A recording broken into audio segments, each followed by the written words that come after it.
Assembleia Geral, muito boa tarde. As associações das empresas de caminhonagem estão reunidas desde as 14 horas de hoje para fazer um ponto de situação da greve que levou à paralisação das transportadoras. No final da reunião vai ser feita uma conferência de imprensa a fim de dar a conhecer as decisões tomadas. A greve foi convocada por 3 associações de camionistas: a Associação de Transportadores de Terras Inertes, Madeiras e Afins, a Associação Nacional de Transportes Rodoviários de Mercadorias e a Associação Nacional das Transportadoras Portuguesas. Em causa está o aumento consecutivo do preço dos combustíveis. As empresas de grande distribuição, como o Continente e Pingo Doce, não estão a ter problemas de abastecimento por causa da greve. A paralisação das transportadoras começou hoje à meia-noite e não há um fim previsto para o protesto. A única reivindicação das associações transportadoras de mercadorias que o Governo não aceitou na reunião da noite passada foi a redução dos preços dos combustíveis, disse à agência Lusa o Ministro das Obras Públicas, Transportes e Comunicações. A redução do preço do gasóleo seria ilegal, segundo diretivas comunitárias. Assim, a greve está em curso desde a meia-noite. As empresas de transportes que começaram a greve esta madrugada podem afetar ainda a circulação rodoviária caso avancem para bloqueios das estradas, caso a greve atinja os contornos da situação vivida em 2008. Do conjunto de queixas das empresas de transportes, destacam-se a subida dos preços do gasóleo, os descontos nas autoestradas, as novas portagens nas SCUT e a legislação laboral. Uma greve de empresas de caminhonagem e não de camionistas. Aliás, os sindicatos dos camionistas já se demarcaram da greve, alegando que esta é feita apenas pelo interesse dos patrões. A paralisação foi anunciada no sábado. Paralisação foi proposta iniciar-se às 0 horas de domingo para segunda-feira, portanto é quando começa a semana. Como é que se vai processar essa paralisação? Semelhante a 2008? A organização ficará a cabo das empresas. As associações não organizam paralisações. Os empresários, certamente, de boa fé e protegendo os seus funcionários, os seus interesses, as suas famílias, tomarão as medidas que acharem necessárias para parar. Preferencialmente, aconselhamos a que parem os carros nos parques. O Ministro da Economia, Vieira da Silva, já alertou para os prejuízos económicos que esta paralisação pode ter em vários setores. A greve continua por tempo indeterminado.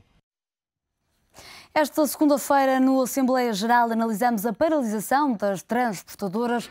Já sabe, pode participar no Assembleia Geral através do número 213236898 ou, se preferir, envie o seu comentário escrito para assembleiageral@económico.pt. Como habitualmente às segundas-feiras, contamos com os comentários de Jorge Santiago, a quem agradeço mais uma vez a presença neste Assembleia Geral. Jorge, este protesto, esta paralisação das transportadoras não tem um final à vista e creio que é quase assustador quando Fernando Teixeira dos Santos diz que não há regime de exceção para ninguém. Até onde é que isto poderá chegar? Repara, o setor dos transportes é um setor muito importante, com grande peso reivindicativo, porque está a montante de grande parte da economia e, portanto, parando, faz parar muita da economia, uma grande parte da economia. Portanto, por outro lado, neste momento, se o Governo for transigir em relação a este setor, muitos outros setores virão de seguida perguntar então e nós. Portanto, percebe-se então a posição de Fernando Teixeira dos Santos, não querer aqui abrir exceções? Neste momento, e atendendo à forma como o Governo se tem comportado, é lógico que não pode abrir exceções. Portanto, isto temos à nossa frente um período longo de grandes discussões, que vai ser complicado de perceber onde é que isto vai acabar. Mas percebe-se a perspectiva das transportadoras. Claro. É complicado para estas empresas sobreviver a esta conjuntura.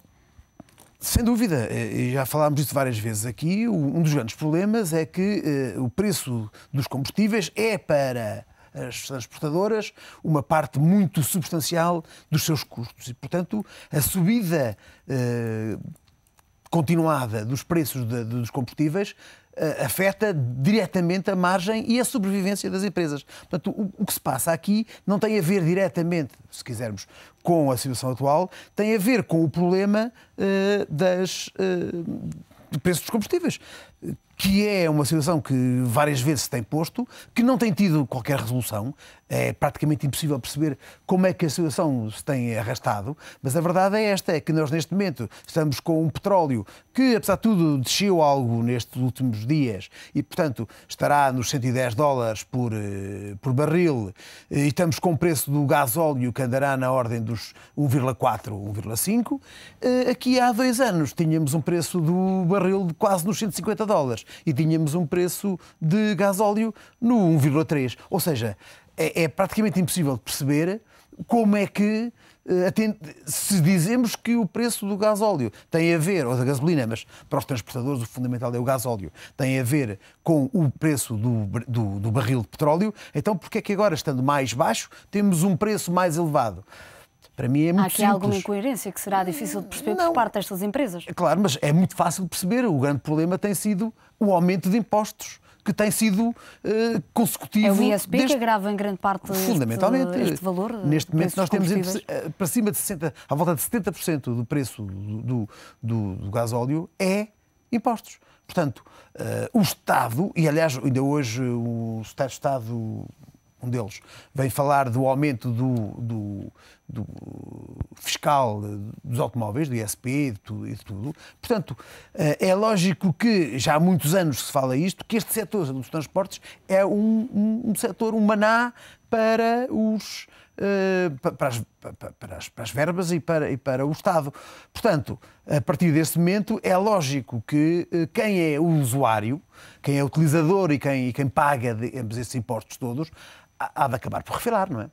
Isto é muito simples. A partir do momento em que os impostos começam a aumentar drasticamente, torna-se interessante para as empresas e para os particulares começar a fugir aos impostos. Portanto, já muita gente tem avisado que estamos num patamar em que dificilmente se consegue aumentar a receita fiscal, porque há um limite. A partir de um determinado limite, as pessoas deixam de gastar, porque não têm capacidade para isso. E, portanto, as receitas fiscais reduzem-se, apesar de se aumentar a carga fiscal. Portanto, neste momento, a receita tradicional de aumentar impostos está no seu limite. Não vale a pena continuar a aumentar. E, portanto, neste momento, o que é necessário, se queremos aumentar receitas fiscais, não é aumentar os impostos, é reduzir os impostos. Por paradoxal que isto se pareça, como sabem, os impostos é uma percentagem sobre um determinado valor.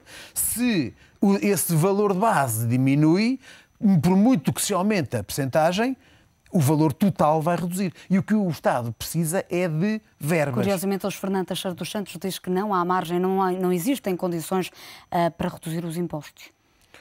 Mas foi essa uma das Estado... justificações para não responder às reivindicações das transportadoras. Mas isso está de acordo com o discurso que tem sido feito pelo Governo.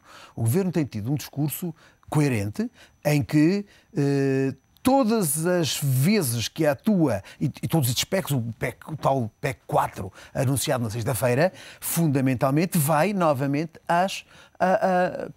diz que teoricamente é do lado das despesas, mas na prática é do lado das receitas que as pessoas têm. Portanto, o que acontece é que, como não temos um Estado que seja ele próprio frugal, é um Estado muito presente, muito caro, muito alargado, e como não se está a atuar aí, é complicado. É lógico que as pessoas dizem, mas em termos de medidas imediatas, o atuar no Estado não funciona. Estamos de acordo. Simplesmente o imediato torna-se imediato daqui a uns tempos. Se não começarmos, se essas medidas demoram 1 ano, 2 anos, quanto mais tarde as começarmos a implementar, mais tarde vamos ter os resultados. Portanto, é importante, sobretudo quando estamos a falar de períodos, e isto para mim é uma realidade que as pessoas escusam de pensar de outra maneira. Nós vamos ter, se calhar, 10 anos, no mínimo, e acho que estou a ser otimista, de tempo complicado. Não podemos pensar que esta situação que temos neste momento se vai resolver em 2, 3 anos. Neste momento tem-se falado muito do Orçamento de Estado para 2011, para 2012, para 2013. Mas não fica por aí. Em 2014 temos mais situações, em 2015. Portanto, ou seja, os próximos 10 anos, no mínimo... Vão ser anos muito complicados para a economia portuguesa. Portanto, se não tomarmos medidas, agora Jorge, vamos ouvir então a opinião de um telespectador, José Carlos Santos, que segue esta Assembleia Geral a partir de Lisboa. Uma opinião sobre esta paralisação das transportadoras? A minha opinião é isto é um problema de facto bastante grave, dado que os transportadores é uma entidade no movimento deste país. Mas é impossível que o governo não atenda esta situação, porque as pessoas têm que perceber e dizem que é uma dos trabalhadores. Os trabalhadores, se os patrões, que dizem que isto é uma greve dos patrões, mas se os patrões não conseguirem ter rendimento suficiente, sofrem os trabalhadores, como é hábito. E acontece que os transportes, como digo, é uma coisa muito importante, dá origem a que todos os produtos que nós consumimos, pelas mais variedíssimas razões, aumentem. E então o governo diz que não pode baixar o gasóleo. Até mais grave que eu ouvi até hoje dizer que não podia, por causa de Bruxelas, que não permitia. Isso ainda é mais grave. Agora, como é que uma pessoa, eu que sou um leigo, não tenho nada a ver com transporte, como é que eu consigo perceber que não é possível reduzir ou arranjar outro processo de poder atamancar o preço do gasóleo e a gente vê os lucros das empresas petrolíferas? É uma coisa abismal. Abismal é o termo. E não vejo nenhuma razão para que não se possa estabelecer preços máximos para evitar que os indivíduos estejam a cobrar como cobram. E como sabem, não é preciso ir muito longe, em 2008, se a memória não me atrasou, o petróleo estava mais caro e os combustíveis estavam mais baratos. Portanto, muito obrigada. Isso não faz sentido. Muito obrigada então pela essa sua é a minha opinião. Muito obrigado. Muito obrigada então a José Carlos Santos, que segue esta Assembleia Geral a partir de Lisboa e que faz referência precisamente àquilo que falávamos há pouco, o valor do barril de petróleo em 2008 era mais elevado e os preços não chegaram aos valores que hoje atingem. E ele fala de uma coisa que é interessante. O Teixeira de Santos vem dizer que não pode por causa de Bruxelas. Historicamente, desde o princípio da União Europeia, praticamente, ou para nós, desde que entramos, Bruxelas, entre aspas, tem servido em grande parte de desculpa para tudo. Quando não se quer tomar uma medida, Bruxelas não deixa. Bruxelas não deixa se nós não lhe explicarmos o que deve funcionar. Como se tem mostrado, que cada vez que necessitamos de alguma aprovação, desde que se consiga demonstrar porque é que funciona, as coisas andam. O ponto fundamental aqui está em conseguirmos ter uma organização que nos permita abarcar as várias situações do problema. E estas coisas, como sempre, nunca a culpa está só de um lado, as culpas normalmente estão dos vários lados. É lógico que o baixar o preço do gasóleo para os transportadores, isso pode pôr aqui alguns problemas em termos de funcionamento. Agora, o problema também, na minha opinião, é que não se atalhou, quando deveria, o problema do preço dos combustíveis. Porque para o Estado é uma belíssima fonte de receita, porque que através do ISP consegue um valor bastante elevado para os cofres do Estado. Ora, não é mais. E, portanto, o que acontece é que também não há grande interesse de parte do Estado em reduzir esse valor. Portanto, estamos aqui numa situação em que ninguém toma nenhuma decisão, mas, na realidade, quando falamos